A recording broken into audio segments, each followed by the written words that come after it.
Bien, Sí. buenas tardes. Damos inicio a nuestro coloquio del día de hoy. Tenemos ya un quórum suficiente, presencial y online. Entonces vamos a comenzar con la exposición de hoy día. Saludamos a todos quienes nos acompañan, al decano Jorge González, a la vicerrectora de Valdivia, María Angélica Hildebrand, y a todos quienes nos acompañan. El tema que vamos a exponer hoy día es precisamente cansado de vivir, cansado de que otros vivan, sobre la eutanasia. Quien nos va a exponer este tema es el profesor Juan Carlos Aguilera, académico de nuestra universidad y muy conocido por todos, no necesita mayor presentación. Así es que, Juan Carlos, adelante cuando quiera. Muy bien, muchas gracias, Emilio, y también a los asistentes presenciales y virtuales. No hay metaverso aquí, ¿no? No, todavía no. No tenemos metaverso ya. No, digo yo, porque... Si hay un metaverso, se acaba de escuchar. Hay un metaverso, sí, yo escuché un metaverso que tiene un carácter siniestro, en todo caso, el metaverso ese. No digo por la persona que lo dice, sino que por los temas que toca. Bien, entonces vamos a lo que vinimos. El título de la exposición no es arbitrario, porque a mí me parece que detrás de la cuestión de la eutanasia, como voy a intentar mostrar, hay un cansancio acerca del sentido de la existencia humana, ya sea de la persona que puede experimentar un deseo de terminar su biografía existencial, como de aquellos que pudieran cooperar con ese mal tan tremendo que es el término de la vida. De manera que uno podría decir que hay un cansancio en el vivir. En mi exposición es fundamentalmente de orden antropológico y desde esa perspectiva hay una aproximación básicamente con y desde personas que han experimentado la alegría de vivir en los momentos finales de su existencia, cosa que pareciera que es justamente lo contrario al tema que vamos a desarrollar. Pero indudablemente que no hay otra posibilidad para mostrar el mal si no conocemos el bien. Ese es un presupuesto que está detrás del planteamiento que hago. Y en segundo lugar, tiene un carácter casi de relato a veces, de carácter gramatical. Hay una gramática en el texto que está dada por la experiencia de personas que, insisto, han estado y están cerca de aquellos que son los moribundos, ¿no? que finalmente es la cuestión de fondo que está siempre presente en la eutanasia acompañada con el sufrimiento. En La muerte íntima, libro maravilloso y cargado de profundos e insondables testimonios que nos retratan esos momentos últimos de la existencia, asolada por una enfermedad incurable o terminal, Marie de Genesel se ha dedicado durante años a la atención y cuidado de enfermos terminales. Se propone, comillas, explorar un milagro, cierre comillas, y es que cuando la muerte está próxima, cuando reina la tristeza y el sufrimiento, todavía es posible encontrar vida, todavía puede haber alegría, sentimientos y cambios del alma, de una profundidad y de una intensidad tales que no se habían vivido antes. Así, en la oscuridad del sufrimiento y la inexorable cercanía de la muerte, paradójicamente es posible aún encontrar la sinfonía de la vida y encaminarse a cruzar el umbral de la esperanza, mostrando lo mejor del hombre. El valor de los últimos instantes de la vida, el increíble privilegio que puede suponer el hecho de ser testigo de tales momentos, adquieren un sentido entrañablemente humano, porque el tiempo que precede a la muerte puede ser también el de una realización personal y de una transformación del entorno. Es un tiempo que puede estar lleno de vivencias en un territorio más sutil e interior, el de la relación con los demás. Sí, también cuando ya no hay solución, puede uno amar y sentirse amado. Y muchos enfermos, en el momento de dejar este mundo, nos han dirigido este mensaje apremiante. No dejes pasar de largo la vida, no dejes pasar de largo el amor. Cierre comillas. En cierto sentido, como se lee en el prólogo del texto, la muerte puede hacer que un ser humano llegue a ser aquello a lo que estaba llamado de su origen. La muerte puede ser, en el sentido más completo del término, un cumplimiento. Cumplimiento considerado como perfección, acabamiento, plenitud humana y personal. En los enfermos terminales, incurables, moribundos, la aproximación a una muerte cargada de humanidad y esperanza, de alguna manera está contenida en esos versos metafísicos de los sonetos sacros del poeta John Donne, escritos en las primeras décadas del 1600 y que no han sufrido el desgaste del tiempo. Muerte, no te enorgullezcas, aunque algunos te llamen poderoso y terrible, puesto que nada de eso eres, porque todos aquellos a quienes creíste abatir no murieron. Triste muerte, ni a mí vas a poder matarme. ¿De qué te jactas? Tras un breve sueño despertamos a la eternidad y la muerte dejará de existir. Muerte, morirás. La esperanza es el motor del espíritu humano y el enfermo incurable, terminal, moribundo, puede tener esperanza, pequeñas esperanzas. Así se refería una periodista en un texto de un diario norteamericano el año 2009. Pequeñas esperanzas, como el hecho de permanecer vivo hasta el nacimiento de un nieto, asistir a la boda de una hija, encontrarse con un viejo amigo o presenciar un día más del amanecer y el canto de los pájaros. En el mismo sentido esperanzador y a la vez de sosiego interior, experimentó la psicóloga suiza Elisabeth Kübler-Ross, quien dedicó su vida al estudio del dolor y la muerte, que está contenido en gran parte en su obra reconocidamente clásica sobre la muerte y los moribundos. Poco antes de morir, Elisabeth Kübler-Ross completaba con la ayuda de David Kessler la obra sobre el duelo y el dolor, cómo encontrar sentido al duelo a través de sus 5 etapas, publicada el año 2005, un año después de su muerte. En las páginas finales, Elizabeth nos confidencia, comillas, sé que la muerte está cerca, pero aún no llega. Me encuentro aquí sentada como muchas otras personas se han encontrado a lo largo de la historia, en una cama rodeada de flores y mirando a través de un gran ventanal. El sentido de la vida no consiste solamente en conocer las 5 etapas. No se trata solamente de la vida que se pierde, sino de la vida que se ha vivido. Escribir este libro me ha proporcionado la manera de continuar sintiéndome útil en mi vida a pesar de que se esté acabando. Cierre comillas. Y en el mismo texto, David Kessler describe el modo en que Elizabeth acogió la muerte. Comillas. Cuando se enfrentó a la muerte, me llamó y dijo simplemente, ven. Durante 4 días sus hijos, otra buena amiga y yo nos quedamos junto a su cama preguntándonos si aquel iba a ser el fin o si ella iba a sorprendernos con otra de sus recuperaciones.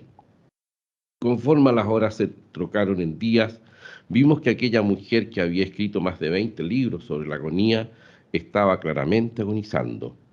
Su muerte no incluyó ninguna medida extraordinaria, porque ella no era así. Su muerte tuvo, en cambio, todos los placeres corrientes que con tanta pasión había descrito a lo largo de los años.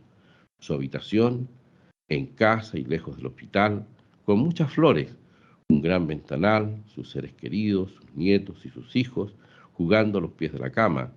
En la cotidianidad de su muerte, ella alcanzó la paz y la aceptación, la clase de muerte para los que todos los moribundos con la que ella soñaba desde hacía décadas. Cierre comillas.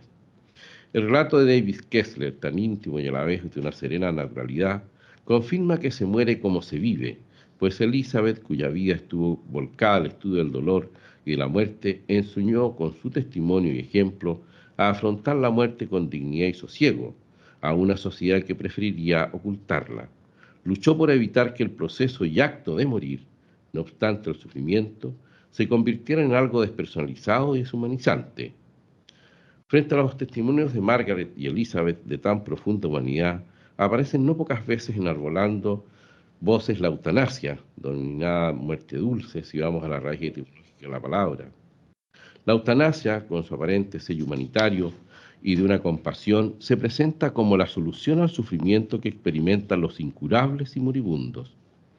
Quizá el primer equívoco al plantear una solución semejante consista justamente en que la vida humana y personal de quien está quejado por una enfermedad terminal sea un problema a resolver. Por supuesto que quienes vivimos experimentamos problemas y muchas veces acuciantes, dramáticos y dolorosos. De hecho, desde una perspectiva antropológica, el maestro Leonardo Polo ha definido al hombre como un solucionador de problemas. Pero la vida humana y la persona en sí misma considerada, desde luego, no es un problema. No lo es y nunca lo será. No obstante, de acuerdo a ese poder que posee el hombre de cambiar la realidad, tal como pensaba Platón, el maestro Rafael Alvira, en un texto imperdible que denominó ¿Qué es el aburrimiento?, plantea que el ser humano puede convertir la vida misma en un problema, cuando producto de una vida demasiado cómoda, no sabe cómo ocupar su tiempo y se aburre, es decir, ab horrere, llega a odiar su propia existencia. Pienso que la distinción realizada tanto por Gabriel Marcel como por Romano Guardini entre problema y misterio ayuda a una mejor comprensión acerca de en qué consiste la vida humana, incluyendo la muerte. La vida humana es un misterio, algo maravilloso y profundo, que no puede explicarse ni resolverse con categorías estadísticas o técnicas. El misterio en que consiste la vida de cada uno de nosotros solo puede profundizarse amando. Y así podremos alcanzar una cierta comprensión acerca de quiénes somos. En cambio, un problema se resuelve y ya está, desaparece, no así el misterio en que nosotros consistimos. La distinción entre misterio y problema no es irrelevante y está, a mi modo de ver, en la raíz de la forma en que consideramos a la persona en estado de fragilidad extrema. Ahora bien, si tratamos a un moribundo y a la muerte como un problema, buscaremos soluciones técnicas para resolverlo.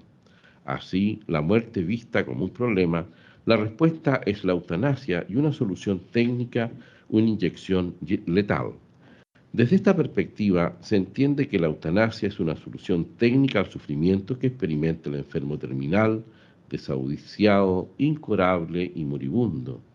En cierto sentido, la tecnificación de la medicina ha configurado la sensación que la muerte se decide, o al menos, en la que hay que tomar decisiones médicas que obligan a gestionar la muerte y que están ligadas al ejercicio de la profesión médica. La eutanasia sería entonces una forma de gestión de la muerte y, por tanto, un componente propio de la profesión médica, algo así como que a los actos esenciales y característicos del acto médico, como ser el curar, aliviar y acompañar, se agregaría una novedad, el matar. Más aún, se trata que el Estado respalde jurídicamente y autorice que el personal médico mate a una persona y no tenga consecuencias legales. De eso se trata al final la cuestión de la eutanasia. Cicely Sanders, mujer y enfermera y médico ejemplar, promotora del movimiento Hospice, que ha dado un sentido trascendente al tratamiento de los enfermos incurables para que tengan una muerte dulce y digna de verdad, en el texto en que cala el corazón y no deje indiferente, velad conmigo, inspiración para una vida en cuidados paliativos, refiriéndose a la eutanasia afirma que el movimiento moderno pro eutanasia voluntaria, organizado ahora de diferentes formas alrededor del mundo, pretende poner a disposición del que lo elija un acortamiento legalizado del tiempo disponible. La existencia de una opción legal para proporcionar un atajo hacia la muerte implica concederle ya poco valor a la persona que se está muriendo y al proceso que dicha persona está realizando. Los que acompañan a los individuos en esta situación confirmarían lo mucho que perdería la persona que se está muriendo y su familia si este tiempo se acortara. Los psiquiatras nos dicen que el suicidio conlleva el más devastador de los duelos, dejando sentimientos intolerables de rechazo y culpa a los que quedan. Pero aquellos que creen en un derecho legal a poner fin a la vida minarían la paz del espíritu y la ausencia de miedo de muchas personas vulnerables. No soy más que una carga, no debo esperar que otros me cuiden, etcétera. Y tienen además la responsabilidad de ayudar a las personas que se encuentran en esa situación. Pueden ayudar dedicándose a cuidar activamente, fomentando la preocupación social o comunitaria e intentando animar a otros a descubrir cuánto se puede ganar viviendo hasta que se llegue a la muerte. Con la sencillez y sabiduría de quien acompañaba a muchas personas en el tránsito hacia la muerte, Cicely Sanders, en un par de párrafos, nos ha desvelado lo que es central con relación a la eutanasia, desde una perspectiva antropológica con mirada trascendente. Así advertimos que, detrás de la compasión presente en la mentalidad eutanásica, respecto de aliviar el dolor y sufrimiento que padece el enfermo incurable y moribundo, nos encontramos con algo desesperanzador. No valorar de verdad la vida de la persona moribunda y su proceso natural hacia la muerte. No aguantarla en su sufrimiento y afirmar que no merece vivir ya que es una molestia. Provocar que la misma persona se considere a sí misma una carga que hay que desestiviar, un sobrante y desechable, en palabras de Francisco, y privar a los que realmente le aman la posibilidad de acompañarle hasta el final. También se priva a la sociedad, especialmente a quienes desprendidos y generosamente realizan una auténtica obra de servicio social, ayudando con su sola presencia a quienes están en el tránsito a la casa del Padre. Así lo vivió, por ejemplo, Bárbara Galton, una enfermera joven, ciega, que sufría una parálisis progresiva y que estuvo en diferentes secciones del Hospital de Santo Tomás los 7 años en que trató y fue una ayuda para Cicely Sanders. La historia de Bárbara es una historia de triunfos y de una preciosa amistad llena de risa. Ella llegó a creer a través de su enfermedad,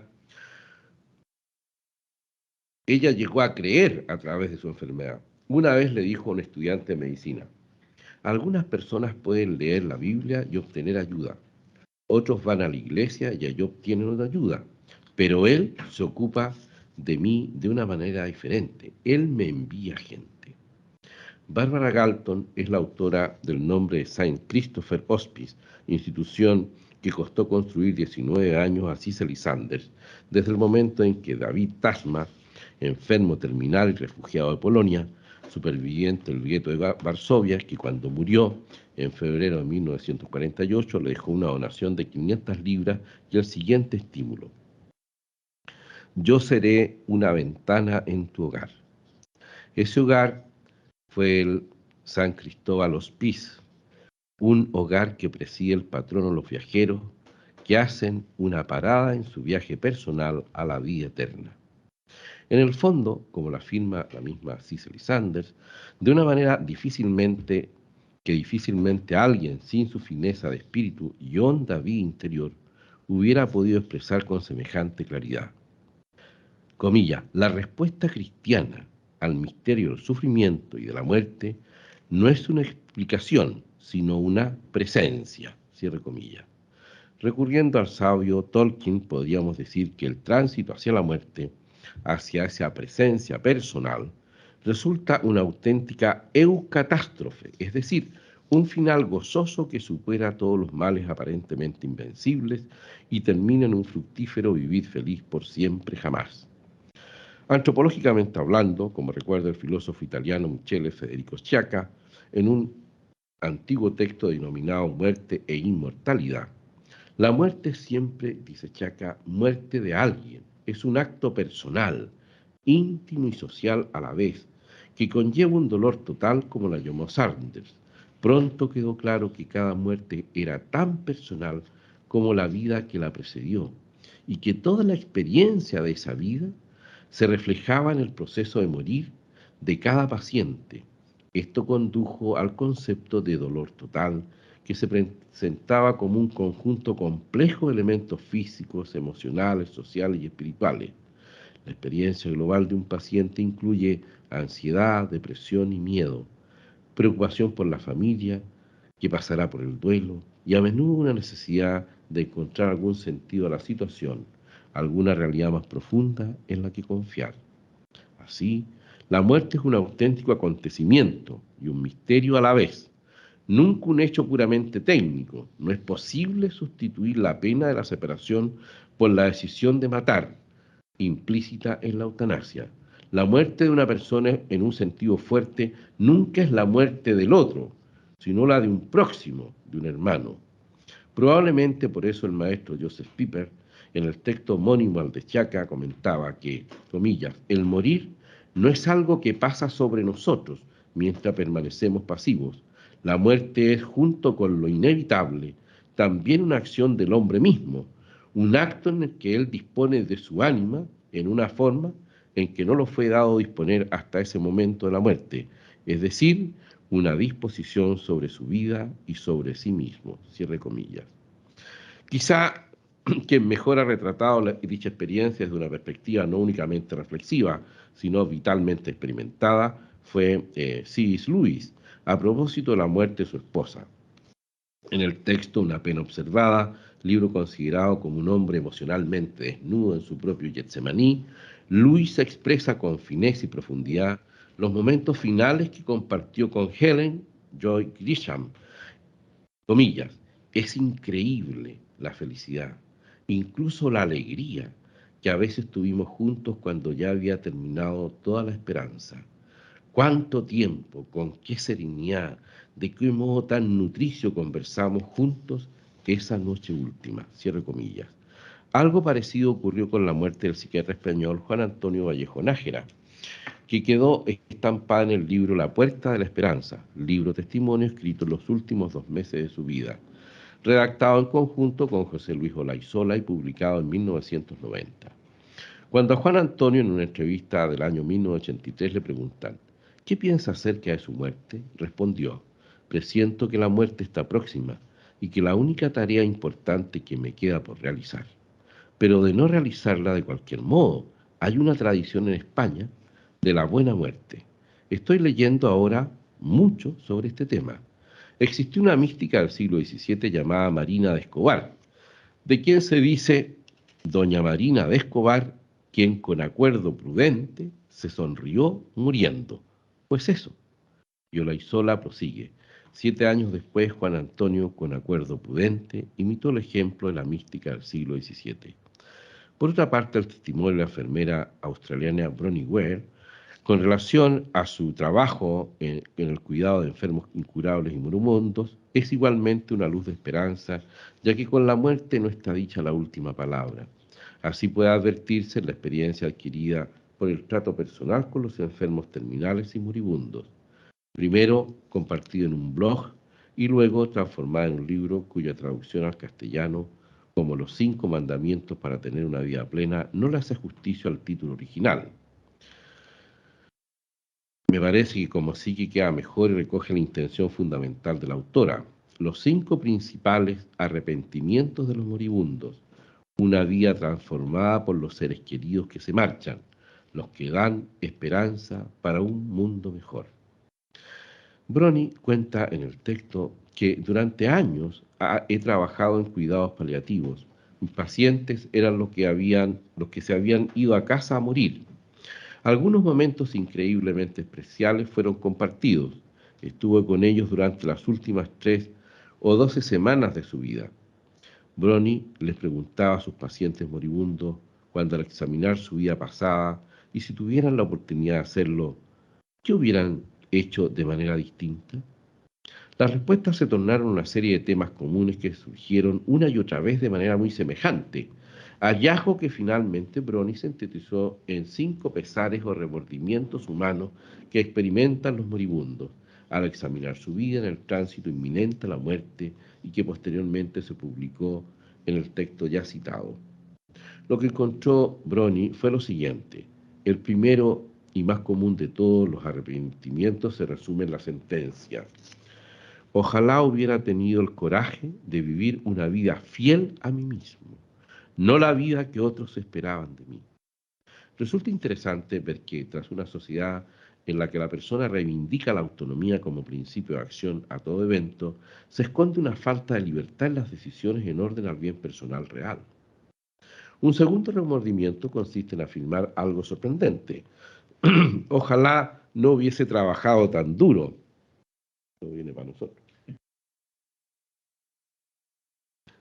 en el caso que trabajemos. Tal lamentación estaba mayoritariamente en los labios de pacientes masculinos que cuidó. La perspectiva de género no está presente en la charla, por si acaso. Ese afán enfermizo por el trabajo les llevó a perder las más hermosas etapas de la vida de sus hijos, la niñez y juventud, y también perder de compartir y profundizar en la relación con la mujer que les acompañó durante toda su travesía terrena. Así, la totalidad de los pacientes masculinos se quejaron de haber gastado su vida en una existencia centrada en el trabajo, que no daba lo que prometía. Las mujeres también se refirieron a este pesar, pero no con la insistencia que lo hicieron los varones. Otra aflicción que los pacientes moribundos expresaron se sintetiza en la siguiente convicción en cuanto verdad hallada: ojalá hubiera tenido el coraje para expresar mis sentimientos. Muchas personas suprimieron sus sentimientos con el fin de mantener la paz con los demás. Como resultado, se conformaron con una existencia mediocre y nunca llegaron a ser lo que eran realmente capaces de llegar a ser. Podríamos decir tibios. En este sentido, no hay que dejar de tener en cuenta que muchas enfermedades se desarrollan como resultado de la amargura y el resentimiento existencial, por la falta de una adecuada educación sentimental. Otra constatación profundamente humana, y que, por los estilos de vida modernos que se nos olvida cultivar, que al final de la vida nos podemos llegar a lamentar. Se resume como sigue: me hubiera gustado haber estado en contacto con mis amigos. Yo acabo de cortarle el teléfono a uno, que me perdone, que me estaba llamando. ¿Ah? No me vaya a pasar eso. Me hubiera gustado haber estado en contacto con mis amigos.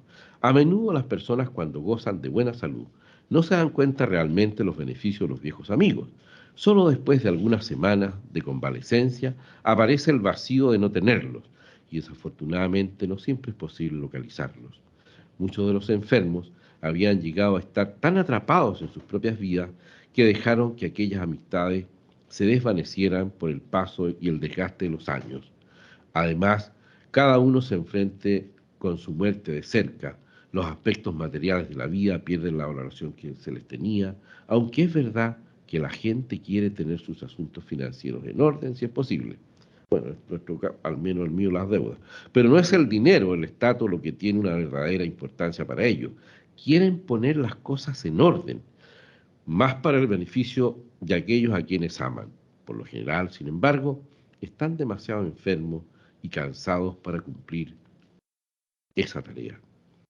Y después del repaso de los pesares y aflicciones y arrepentimientos comunes a los enfermos moribundos, Brony nos dice que, comillas, al final de todo se reduce al amor y las relaciones, cierre comillas. Eso es todo lo que queda en las últimas semanas, el amor y la amistad, y que la felicidad es una elección. Como fruto de sus conversaciones, Brony llega a conclusiones semejantes a quienes han tenido un trato íntimo y personal con los enfermos incurables y moribundos, pues, comillas, las personas maduran mucho cuando se enfrentan a su propia muerte. Aprendí a nunca subestimar la capacidad de una persona para crecer. Algunos cambios fueron fenomenales. Cada uno de ellos experimentó una variedad de emociones, como es de esperarse: la negación, el miedo, el enojo, remordimiento, más negación y finalmente la aceptación. Sin embargo, cada paciente encontró su paz antes de partir. Cada uno de ellos, cierre comillas. ¿De qué otro modo podría ser? Cuando la persona ha sido acogida, acompañada y tratada con ternura y cariño. Lo atestigua la Madre Teresa de Calcuta, conocedora como el que más de los pobres entre los pobres, especialmente los moribundos, solos y desamparados. Así se puede constatar en las reglas manuscritas que escribió en el año 1947 y que vivió junto a las misioneras de la caridad. Refiriéndose a los moribundos, se puede leer, comillas, las hermanas pondrán toda la ternura y todo el amor en aquellos que están dejando este mundo, de modo que el amor de Jesús les atraiga y se reconcilien con él. Rezarán junto al moribundo y se asegurarán que el sacerdote sea llamado a tiempo. Si la persona no tiene a nadie, las hermanas prepararán su cuerpo para el funeral. El texto completo se puede leer en Madre Teresa Ven Semiluz, las cartas privadas de la Santa de Calcuta. Ahora bien, después de conocer los testimonios recién compartidos y tránsitos de esperanza, no obstante la cercanía y sufrimiento provocado por la enfermedad ante una muerte inminente, ¿cómo hemos llegado hasta aquí? Llegar a plantear incluso el derecho a morir, desconociendo lo evidente de que ningún derecho puede existir en la medida que todo derecho supone la existencia de la vida humana, o, peor aún, que el matar a una persona que experimenta dolor y sufrimiento en una enfermedad terminal pasa del carácter de delito a asumir paradójicamente el de derecho, hasta el punto de pretender con ello un verdadero y propio reconocimiento legal por parte del Estado y la sucesiva ejecución mediante la intervención de los mismos agentes de la salud, atentado que sacude la vida humana en situaciones de máxima precariedad y fragilidad, como es el caso de un enfermo moribundo. Más grave aún, por cierto, es que dicho acto se produzca dentro y por obra de la familia, que por antonomasia está llamada a ser el santuario y acogido y protectora de la vida. David Le Breton, en su antropología del dolor, puede ayudarnos a dar una pista. Le Breton sostiene que el sufrimiento es un reclamo para vivir con mayor intensidad y conciencia de existir, y que la modernidad le ha querido quitar el sentido profundo del dolor a la vida humana, de forma que se ha dejado al hombre sin saber su significado y sin coordenadas para integrarlo en su vida. Por ello, comillas, la solicitud de una eutanasia nace de la renuncia vital de un enfermo cuyos últimos días carecen de significado, privado del reconocimiento de los otros, cierre comillas. ¿Y en dónde podemos buscar las causas de tal estado de cosas? Tales como el que la persona ha perdido el sentido y significado de su propia existencia, que le lleva a una solicitud y ruego de que la mate, y que esté respaldado jurídicamente, quien lo haga, para evitar el dolor y sufrimiento del enfermo terminal. Me parece que en la Evangelium Vitae, que no vamos a citar para hacer más ágil la lectura, podemos encontrar las claves antropológicas y ético-sociales que permiten comprender mejor cómo hemos llegado hasta aquí. Podemos decir que, en un sentido fuerte, estamos en la presencia de la sombra y oscuridad en que consiste la cultura de la muerte, caracterizada por una serie de síntomas y signos que se manifiestan en la vida social, familiar y personal del hombre contemporáneo y que van configurando una mentalidad eutanásica con relación a los enfermos terminales y moribundos. Veamos, asistimos a una sociedad en la que hay un ambiente cultural que no ve ningún significado o valor en el sufrimiento, lo considera el mal por excelencia y que se debe eliminar a toda costa, perdiendo el valor que pudiera tener, no en sí mismo, sino en cuanto megáfono de Dios en la expresión de Luis.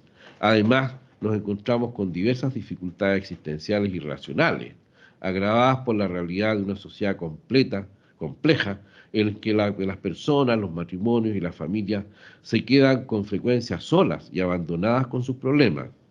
Se añade a ello una profunda crisis de la cultura, que engendra escepticismo en los fundamentos mismos del saber y de la ética, haciendo cada vez más difícil ver con claridad el sentido del hombre, de sus derechos y deberes. Hay detrás de todo esto una concepción de la sociedad basada en la eficiencia, y la vida que más necesita de cuidado, acogida y amor es considerada como inútil o como un peso insoportable y por tanto despreciada de muchos, sobrante, desechable. Quien con su discusión, quien con su enfermedad, con su minusvalidez o simplemente con su misma presencia pone en discusión el bienestar y el estilo de vida de los más aventajados, tiende a ser visto como enemigo del que hay que defenderse y eliminar. Y así, en un contexto social y cultural que, haciendo más difícil afrontar y soportar el sufrimiento, ayuda a la tentación de resolver el problema del sufrimiento eliminándolo en su raíz, eliminándolo en su raíz, anticipando la muerte al momento considerado como técnicamente más oportuno. En tal modo de concebir al hombre y la vida, encontramos una trágica expresión de todo ello en la eutanasia, encubierta y subrepticia, practicada abiertamente o incluso legalizada, a veces más que por una presunta piedad ante el dolor del paciente, es justificada a veces por razones utilitaristas de cara a evitar gastos innecesarios, demasiado costosos para la sociedad. Estamos así ante uno de los síntomas más alarmantes de la cultura de la muerte, que avanza sobre todo en las sociedades del bienestar, caracterizadas por una mentalidad de eficiencia que presenta el creciente número de personas ancianas y debilitadas como algo demasiado gravoso e insoportable. Más a menudo, estos se ven aislados por la familia y la sociedad organizada exclusivamente sobre la base de criterios de eficiencia productiva, según las cuales una vida irremediablemente inhábil no tiene ya valor alguno. Se propone así la eliminación de los recién nacidos malformados, a minusválidos graves, a los impedidos, de los ancianos, sobre todo si no son autosuficientes, y de los enfermos terminales. En el enfermo moribundo, que experimenta abatimiento por su fragilidad extrema, encontramos un sentimiento de angustia, exasperación e incluso desesperación, provocado por una experiencia de dolor intenso y prolongado, que supone incluso una auténtica prueba para el equilibrio de la vida familiar y personal, lo que puede hacer surgir un sentimiento comprensible, aunque de equivocada piedad, que llega a justificar la inyección letal. No obstante, la cuestión antropológica de fondo reside en que el hombre, cuando se considera desligado de Dios, cree ser criterio y norma de sí mismo y piensa tener el derecho de pedir incluso a la sociedad que le garantice posibilidades y modos de decidir sobre la propia vida en plena y total autonomía. Es la visión prometeica del hombre que se cree señor de la vida y de la muerte, porque decide sobre ella, cuando en realidad es derrotado y aplastado por una muerte cerrada irremediablemente a toda perspectiva de sentido y esperanza. ¿Qué ha ocurrido entonces? La mentalidad eutanásica, olvidando que si bien el sufrimiento provocado por el dolor del enfermo incurable y moribundo debe ser en lo posible eliminado, no lo debe ser el enfermo. Hay que liquidar el dolor, no a la persona que lo sufre. La mentalidad eutanásica olvida también los dos principios claves de la medicina paliativa propuestos por Gonzalo Herranz. En primer lugar, hay que saber que los seres humanos somos guardianes de la dignidad de otros seres humanos. En segundo lugar, el enfermo es el débil que necesita ser acogido, aceptado y protegido. De otro modo, se pervierte el fundamento mismo del origen de la vida humana con sentido, es decir, que el amor engendra vida, no muerte. Desde luego, no se trata de sufrir por sufrir, como una mente sádica y enferma. Los testimonios de los moribundos que hemos tenido la fortuna de conocer nos enseñan que siempre hay una luz de esperanza y que no es el sufrimiento el que los ha hecho mejores. Ha sido el amor, la ternura, acogida y comprensión que han recibido hasta el último instante de su vida. En el fondo, ha sido el modo en que han vivido a través del sufrimiento.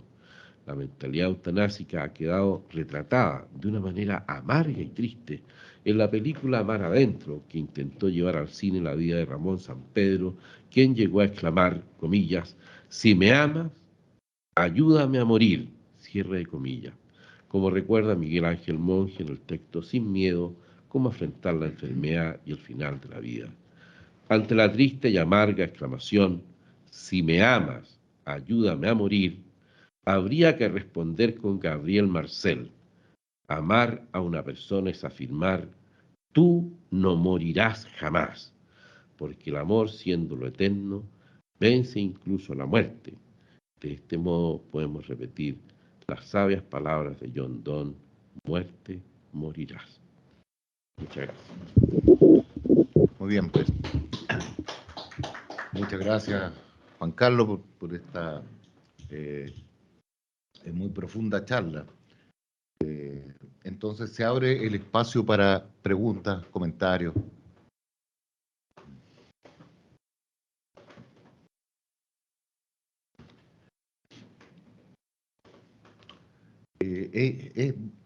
Mientras piensan en algunas preguntas, o comentario. Es interesante tu aproximación porque en algún sentido es una aproximación, podríamos decir, como por connaturalidad al valor de la vida, digamos. Entonces en ese sentido, eh, lo que pierde sentido es precisamente la eutanasia como tal. Y entonces, en ese mismo sentido, valga la redundancia, ¿cuál sería el papel que tú señalaste en algún momento de la educación sentimental? No estaba preparada esta pregunta, por si acaso, pues siempre nosotros preparamos las cosas, pero esta oportunidad no pudimos. A mí me parece que eso hay que englobarlo en un ámbito más amplio, porque uno podría decir, ¿en qué consiste la educación? La educación consiste básicamente en la perfección de la persona, lo que está llamada a ser, y en todas las dimensiones que la persona posee. Y una de esas dimensiones es la dimensión afectiva de la persona, la dimensión afectiva que está en el ámbito de las pasiones, de los sentimientos, de las emociones.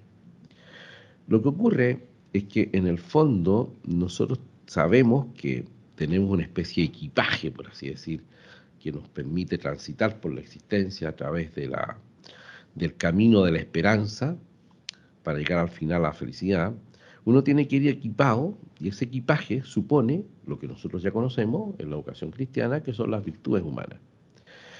Y dentro de esas virtudes humanas, todas las acciones que nosotros realizamos libremente tienen que ir teñidas, por así decir, tienen que tener un color, tienen que tener un sabor.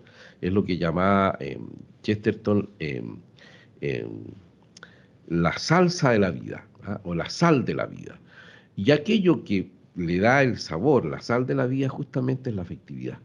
De manera que, en el fondo, la educación de la afectividad lo que permite es que uno pueda gozar mejor, de una manera más profunda, la actividad libre que se fundamenta en la inteligencia y voluntad humana, con el objeto de la perfección del hombre. De manera que, desde esa perspectiva, uno podría decir, cuando la afectividad está desvinculada de la persona, indudablemente, como no es algo que acompaña un equipaje, que son las virtudes y el camino que se llama de la esperanza, al menos así lo llamo yo, como lo decía Josefina Vaquita, ¿no? Esa mujer tan extraordinaria, eh, y que en el fondo la afectividad, si no acompaña como un equipaje que le da el sabor y el color a la vida, naturalmente que termina, como no tiene un asiento fundamental que la ordene y le dé un sentido, eh, termina justamente liquidando aquello que debería acompañar, que es la vida humana. Y en eso me parece a mí, no es la única, pero es una de las causas que uno podría decir antropológicamente considera acerca de la cuestión de la eutanasia.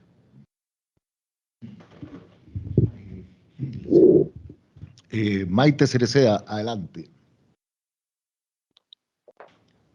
Sí, muchísimas gracias, profesor, por la fantástica exposición. Me quedo con un concepto que usted utilizó en algún momento. Hay muchos otros temas que para profundizar en algún minuto y consultas para reflexionar.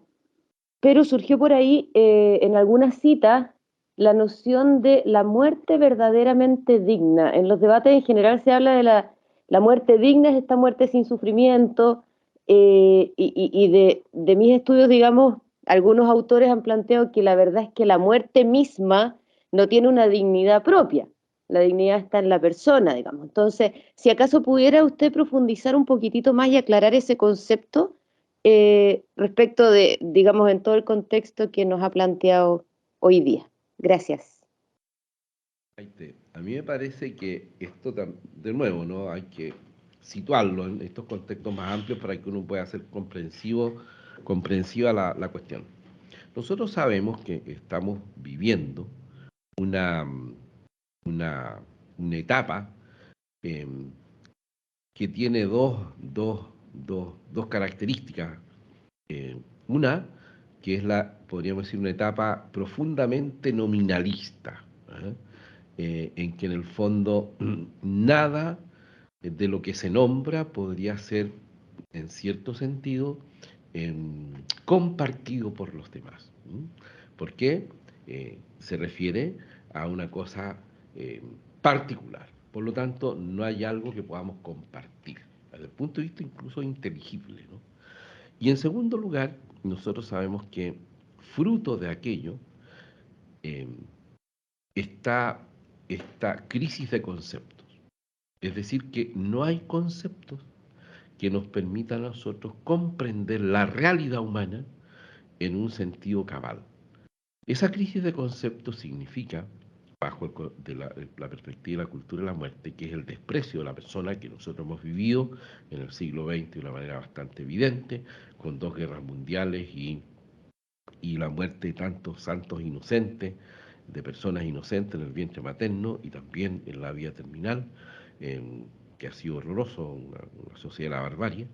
Entonces, nosotros lo que hacemos es que el ser humano siempre quiere el bien. Incluso el mal lo hace, como se dice técnicamente, en razón de bien. Entonces, ¿qué es lo que nos ocurre? Nosotros tenemos siempre una manera de justificar, ya lo decía Platón, de aquello que en realidad repugna incluso a lo más natural del hombre, que es la vida humana. Y el modo, por lo tanto, que tenemos nosotros para poder dar ese salto a la torera, sin pasar por la racionalidad propia, la voluntariedad y la libertad, que al final eso se planifica en el amor humano, es con la utilización de los conceptos de una manera que es absolutamente, podríamos decir, en un sentido en que hay son antitéticos en su misma realidad. Entonces, así, nosotros sabemos que la muerte digna es la justificación de matar a un ser humano. Y la muerte digna, que es un asesinato en un sentido estricto y respaldado por la ley.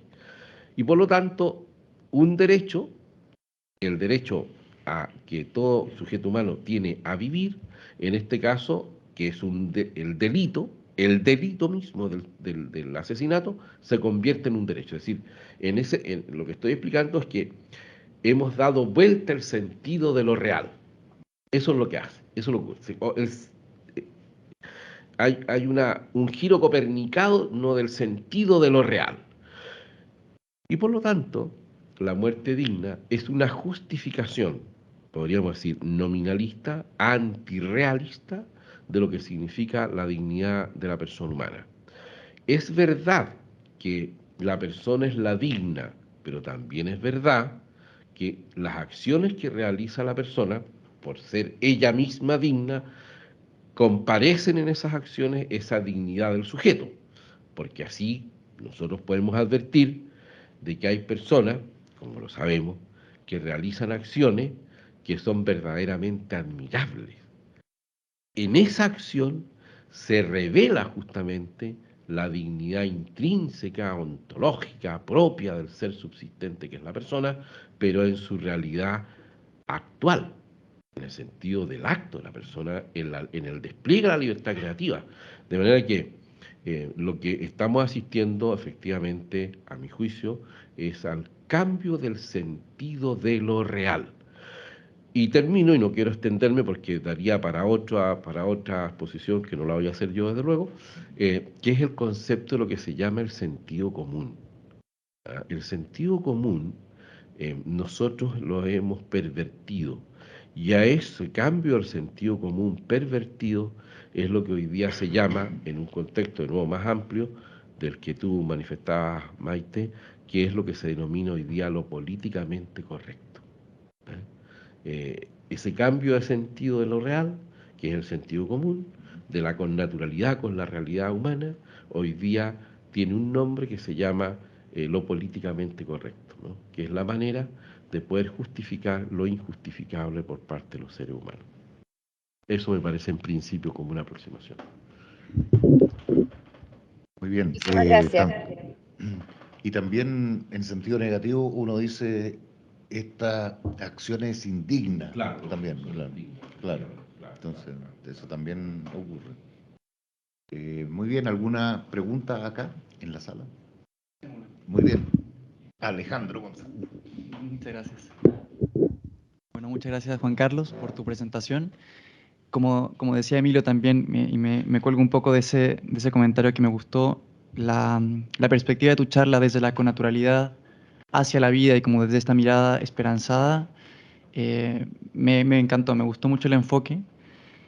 Y aún así quería que profundizaras en una inquietud que yo tengo desde hace tiempo. Alguna vez leí un escrito de Leonardo Polo sobre el sentido del dolor.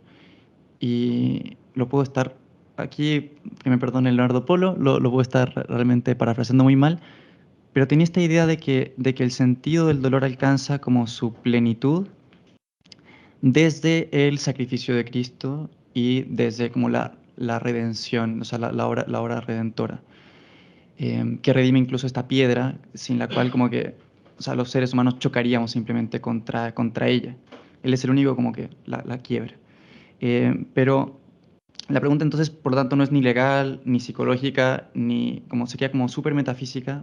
El dolor en un marco sin esperanza postterrena, sin trascendencia, ¿tiene algo de sentido? ¿Se puede encontrar una inmanencia para aquellas personas que no conciben una trascendencia después de esta vida? ¿O sigue siendo esa piedra ante la que se revientan todos aquellos que no tienen esperanza?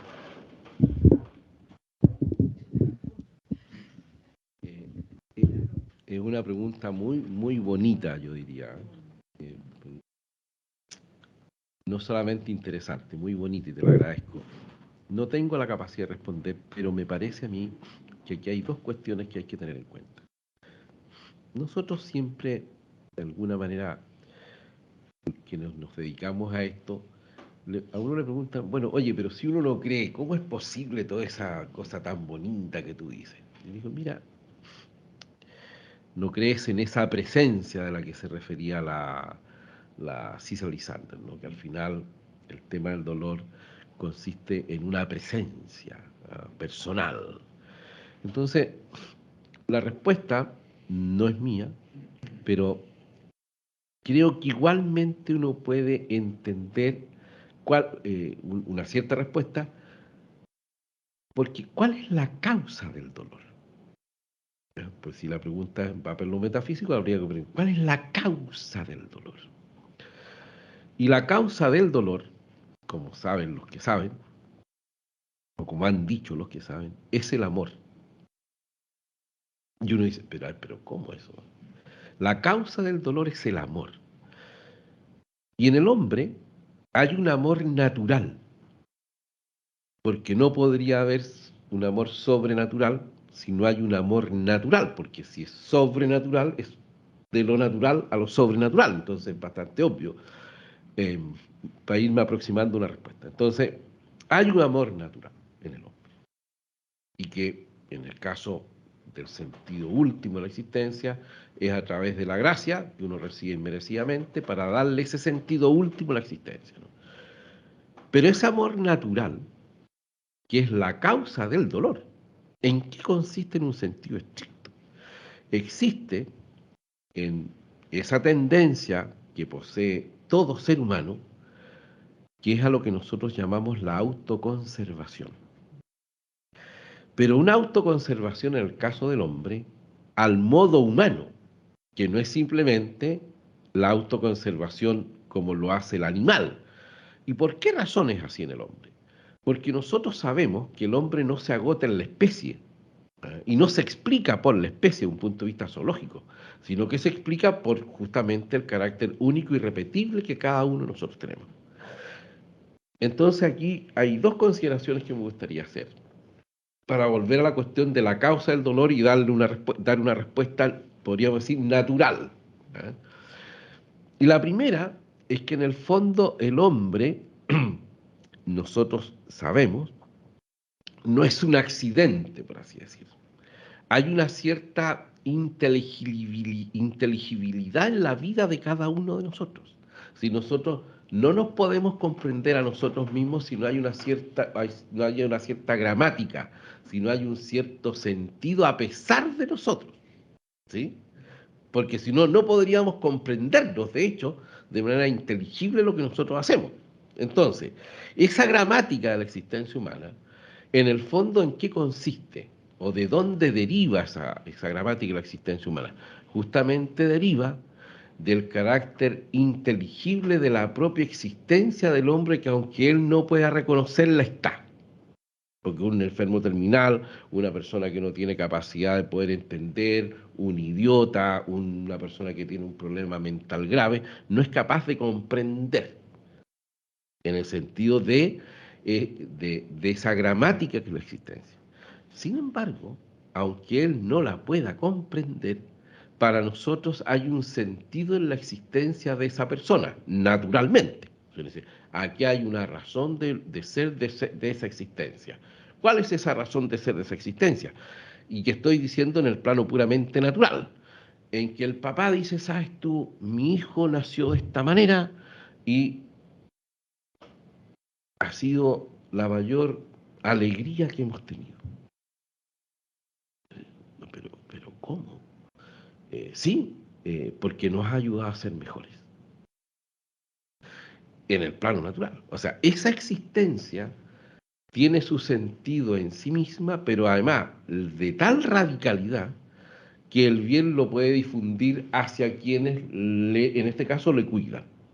Y la razón es esta, porque nosotros los seres humanos vivimos en sociedad para ayudarnos unos a otros. Entonces, cuando aparece el menesteroso radical, en el fondo se manifiesta allí el sentido de la existencia del hombre. Dicho de otra manera, como nosotros nos manifestamos en su radicalidad, en la ayuda a otros, no porque el otro necesita tanto de mí, sino que el otro suscita en mí esa ayuda, en cierto sentido una cierta perfección, eso que nosotros llamamos imperfección, porque lo que llama es el bien, el kalos es lo que llama el bien, entonces me llama, eso que aparentemente es una imperfección, me llama a mí justamente, suscita en mí la ayuda, me hace mejor. Entonces eso es tan profundo, porque uno dice, en esas existencias que pareciera que carecen de sentido, yo adquiero mi propio sentido. Primera razón. Vuelvo entonces ahora. Eso en el plano antropológico. Ahora en el plano más metafísico, podríamos decir. ¿Cuál es la razón de por qué la causa del dolor es el amor? Porque justamente lo que hace el amor es dar sentido pleno a la existencia del hombre. Y por lo tanto, el dolor lo que hace es, de alguna manera, intentar desgarrar esa existencia. El dolor, de alguna manera, es la presencia de lo que yo no soy. El dolor, de alguna manera, lo que hace es que esa existencia, que es un todo de sentido, que es la unidad del ser, el dolor tiende como a querer como cicatrizarlo, querer romperlo. Por lo tanto, el dolor, desde esa perspectiva metafísica, es la presencia manifiesta de esa unidad del ser personal que tiene un nombre que se llama amor. Por lo tanto, el dolor desde una perspectiva natural, lo que tiende justamente es a que permanezca la unidad del ser desde un punto de vista metafísico. Y como esa unidad del ser, desde el punto de vista metafísico, se manifiesta en el obrar, la única manera de que ese dolor se manifieste en su realidad como dolor es que la acción del hombre tenga un sentido. Lo que a nosotros nos parece como extraño, pero es que si el dolor es la causa del dolor es el amor, esta unidad de sentido del sujeto, el dolor adquiere pleno sentido si nosotros entendemos la causa del mismo. No sé si me explico. Ahí es donde radica la cuestión, de un punto de vista antropológico y me parece a mí metafísico. Entonces, si pasamos al ámbito de lo sobrenatural ahora, porque esto es plano natural, es evidente lo siguiente. Si yo soy un ser creado, donado, dado, llamado a la existencia, la respuesta que yo tengo frente a esa llamada es la ultimidad de mi existencia en relación a esa llamada originaria. Y como el que me hizo esa llamada originaria es el que me dio la vida, ese que me dio la vida, dio su vida por mí, yo en mi existencia lo que estoy haciendo es hacer exactamente lo que él hizo a través de todos mis actos, en que me voy dando, y ese darme a través de la existencia es la respuesta final que yo tengo para él, que me la dio. Y que en el fondo ahí lo que yo descubro, es lo que yo pienso, mi verdadera identidad. Ese es mi nombre, porque es la respuesta final al acto creador. Eso me parece que puede responder en el plano tanto natural como lo sobrenatural, hasta donde yo alcanzo a verlo. Tu pregunta, que es muy bonita, además. Muchas gracias. Muy bien. ¿Algún otro comentario para ir finalizando nuestra sesión de hoy día? Sí, sí.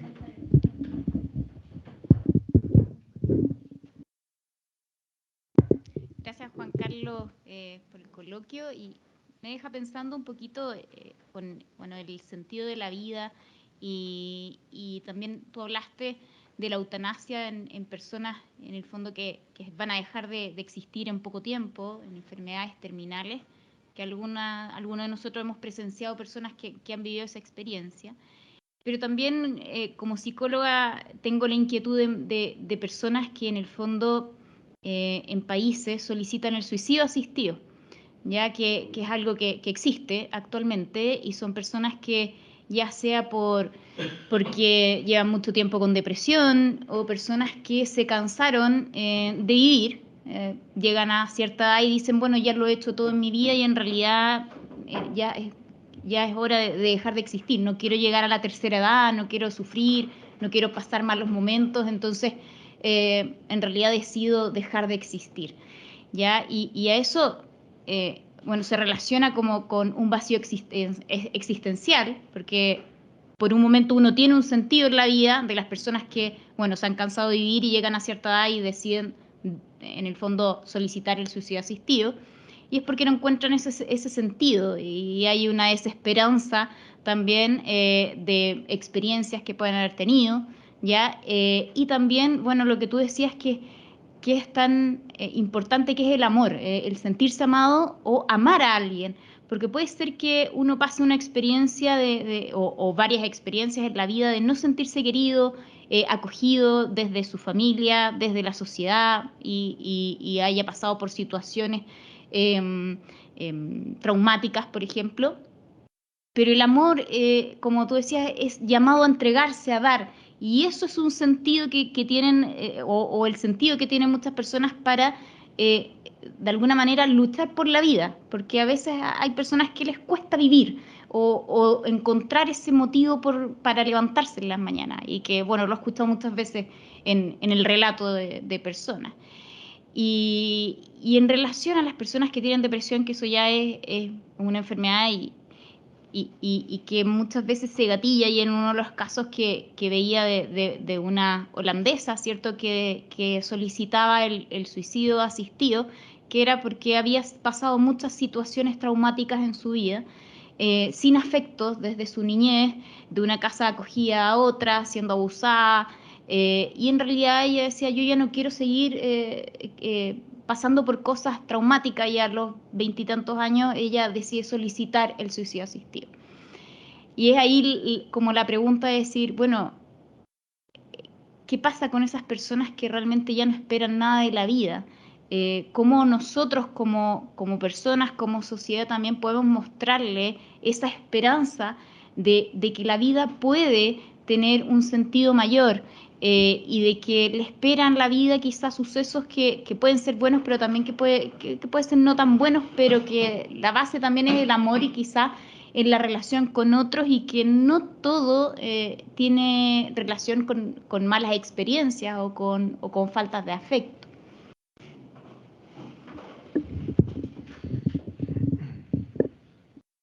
Bueno, eso a mí me parece, gracias por la reflexión, me suscita, bueno, esto ameritaría una reflexión más larga en un plano, me parece a mí, antropológico, plano ético y un plano ético social. Respuesta, pero voy pienso que nosotros los seres humanos aprendemos mucho de la vivencia de otros seres humanos, porque de hecho nosotros aprendemos a ser humanos con otros seres humanos, en el sentido del despliegue de lo que somos. Y en segundo lugar, quiero decir que la humanidad esplende de manera más clara no en la maldad humana, sino que en la bondad humana. Entonces voy a dar una respuesta que va en el sentido de lo que he desarrollado. Había una pareja unos esposos, esposa y esposo, que eran enfermos mentales, que estaban en una casa de enfermos mentales. Estoy hablando de los años 50, un relato real. Y esos esposos eran estrafalarios porque eran enfermos mentales, pero ellos tenían conciencia al modo en que un enfermo mental puede tener conciencia de que era el esposo. Y la esposa, que era súper colérica, usaba tomate, en fin, se pintarrajeaba, pero verdaderamente colérica, o sea, los labios así como por fuera. Y el esposo la miraba y siempre quedaba embelesado de ella. Ella muere y en esa época comienzan a aparecer los analgésicos antidepresivos, en los años 50, se empieza a experimentar con los antidepresivos, y el médico tratante le propone a él que para que deje de sufrir esa depresión, porque era una depresión diagnosticada, pues aparte de la enfermedad mental, tenía depresión porque había muerto su mujer, para poder ayudarle a pasar ese trago amargo, inyectarle antidepresivos que están respuesta al enfermo mental. No, doctor. Lo único que me une a mi mujer es el dolor que yo experimento por ella. Yo creo que no merita más desarrollo una respuesta. Un enfermo mental con depresión, en que experimenta el dolor por la muerte de su mujer, le piden que ese dolor lo podemos calmar, y dice, no, eso es lo que me une a mi esposa. Esa es la presencia de ella, es esto. Eso me parece que es lo que podría responder. Perfecto. Y un último comentario a propósito del comentario de Bernardí, de la pregunta de Alejandro, y es que Dietrich von Hildebrand hablaba de la respuesta afectiva al valor de la persona. Hay una respuesta afectiva al valor de las personas y a veces tenemos ceguera al valor y no nos damos cuenta. Pero afectivamente sí nos damos cuenta cuando otro está en peligro, por ejemplo, y decimos, cuidado. En fin, hay una respuesta afectiva. O cuando vemos un accidente, ¿cierto? Y parece que hay personas que murieron en el accidente, uno hace, uy, ¿cierto? Son respuestas afectivas. Pero esas respuestas afectivas están hablando del valor de la persona. Si hay una educación afectiva también, es probable abrir ese sentido del que hablaba Juan Carlos cuando uno dice, ya, hay un valor, una respuesta afectiva al valor de otra persona que también es mía. También mía. ¿Cómo abrir eso? Es una pregunta, no sé. Yo pienso que hay algo que nosotros tenemos que aprender. Porque la respuesta de la eutanasia es en cierto sentido una forma de inmanentismo. Y ese inmanentismo se manifiesta en el hecho de que yo no soy no vivo plenamente el hecho de que soy un ser relacional.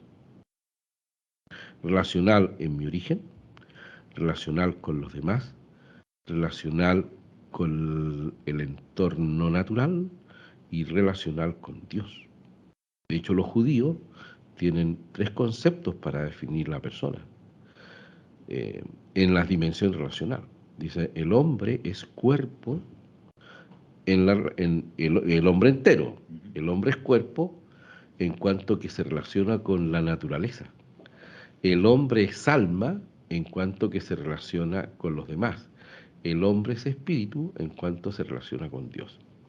Entonces, la cuestión es la siguiente, a mí me parece, que ese carácter relacional que tiene el hombre, hay un verbo que resume el carácter relacional del hombre, y que se llama ayuda. ¿Y por qué digo que ese verbo es el que resume el carácter relacional del hombre? Porque en el fondo, el hombre, varón y mujer, fueron hechos para ayudarse mutuamente. Para eso fueron hechos, para eso fuimos hechos. Y esa ayuda tiene diferentes dimensiones. La primera, con el entorno natural, que nosotros ayudamos a perfeccionar aquello que fue dado para nosotros. Pero yo no puedo hacer eso si es que no conozco esa realidad natural. Entonces uno podría decir que un aspecto de la afectividad es esa connaturalidad de la persona de hacerse con la realidad más próxima, que es la naturaleza, que de hecho nos habla porque es inteligible. En segundo lugar, y el carácter co-creador del hombre, para completar aquello. Y en segundo lugar, es tema de el carácter social del hombre, de ayuda de unos con otros. Y esto es muy bonito porque la palabra ayuda viene de juve, de juventud. Entonces yo pienso que en el fondo la persona cuando realiza ese acto del ayudar, que es en donde se resume el carácter relacional del sujeto humano, lo que está haciendo es como volver a su propio origen, a la razón por el cual yo fui hecho, para ayudar. De alguna manera, y uno lo experimenta, que cuando uno ayuda, es como si hubiera una alegría originaria. Y eso es porque nosotros fuimos hechos para eso. Entonces la pregunta es, ¿qué es lo que yo tengo que educar en la persona para que esplenda eso para lo que fui hecho? Que es la dimensión relacional. Bueno, de partida, voy a decir algo que es raro, que coman tierra, que los niños coman tierra, que los niños se ensucien, que puedan captar los sabores, los olores. Es lo que yo llamo la filosofía del cochayuyo, que en el fondo el tornasol de la existencia que permite que los sentidos accedan a lo real debe ser educado. Cuando tú no tienes eso educado, te repliegas sobre ti mismo, porque la realidad no te dice nada, y tampoco los demás no te dicen nada, no suscitan en ti nada. Y por esa razón nosotros podemos convertirnos en unos verdaderos bárbaros, en que somos incapaces de ver el valor de la vida de otro ser humano. Pero hay una raíz que está en el fondo del carácter creado para lo cual yo fui hecho. Y eso se llama ayudar. Y ayudar, y viviéndolo en gerundio. Vivir es estar viviendo, o sea, es ahora. Entonces, de esa perspectiva a mí me parece que es lo que hay que trabajar. Eso. Perfecto. Muchas gracias, Juan Carlos, porque ha sido un momento de profunda meditación, ¿cierto? Ha sido un coloquio interesante en ese sentido, así que te queremos agradecer tu presentación y agradecer a todas las personas que nos han acompañado y dejarlos invitados para el próximo viernes 1 de julio Vamos a tener ahí invitado al profesor de la Universidad de los Andes, Jorge Mittelman, que nos va a hablar sobre el progreso moral en Platón y Aristóteles y una consecuencia para la actualidad. Vamos a ver qué consecuencia nos va a entregar. Eso. Así que muchas gracias a todos.